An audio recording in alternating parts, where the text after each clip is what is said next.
Déjà 3 ans, sans camion anti-incendie dans une ville où l'on observe une recrudescence d'incendies. Ce phénomène récurrent est lié à plusieurs causes, notamment l'usage des matériaux de construction, la mauvaise urbanisation de la ville, les installations de courant électrique et les systèmes du courant solaire, mais aussi une mauvaise manipulation de feu dans le ménage. Que la division de l'énergie assure réellement sa tâche.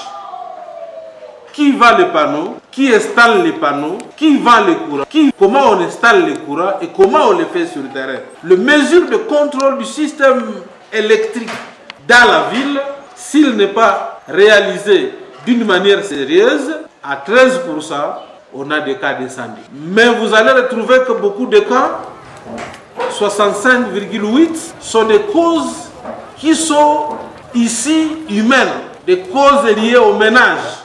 On laisse les enfants manipuler du feu, on oublie la casserole de l'huile de feu, de l'huile sur le feu, on garde la moto dans la maison avec une lampe tempête à côté qui a de l'essence, on allume la bougie, on ne sait pas l'éteindre. C'est la masse des incendies que nous vivons à Ville de Goma. Comment gérer les incendies dans le ménage en Ville de Goma? Retenons que cette gestion est multisectorielle. La gestion des incendies, elle est multisectorielle. Chaque service a sa part. Quand je veux dire, le feu va se propager suite à la prolifération des maisons construites anarchiquement et au morcellement anarchique des parcelles, au type de matériaux de construction que nous avons. Un cas d'incendie, qu'il soit d'origine électrique, qu'il soit d'origine criminelle, qu'il soit d'origine de ménage, va se propager rapidement. Et nous pouvons dire à un seul cas d'incendie, un jour à Goma, nous avions vécu 767 maisons à Birere calcinées. Pour rendre efficace ce travail de la protection civile dans les incendies qui affectent le ménage en brûlant tout sur son passage, mais aussi provoquant d'énormes pertes de vies humaines et économiques en Ville de Goma. Que faudra-t-il faire? Nous avions vécu 767 maisons à Birere calcinées, pour un seul cas.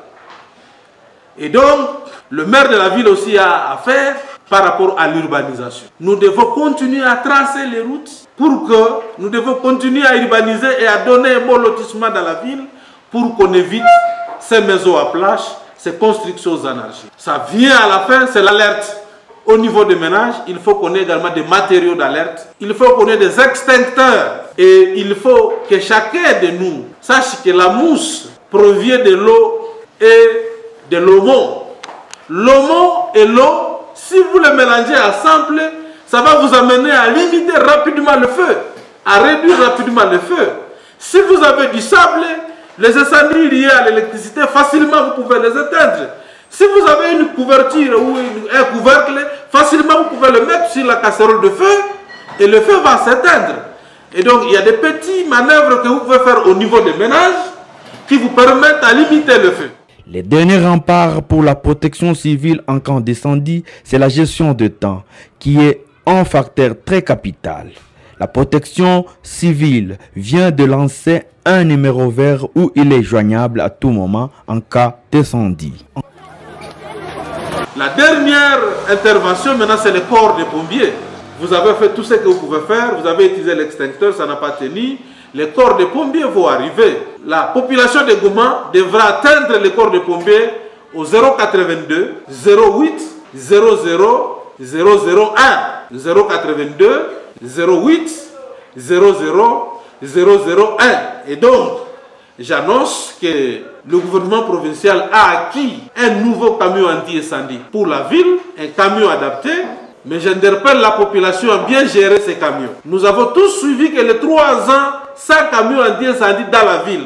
Nous avons eu la peine. Nous ne savions pas comment gérer les cas. On a perdu des vies humaines. Et donc, quand la protection civile arrive, il ne faut plus l'accueillir avec des jets de pierre. Ces véhicules coûtent très cher et donc vous devez les sécuriser et la population doit les sécuriser et doit suivre comment la protection civile gère ces camions. Ce n'est pas en allant à vitesse exorbitante qu'on va aller sauver alors qu'on expose ceux qui sont dans la route et qu'on s'expose.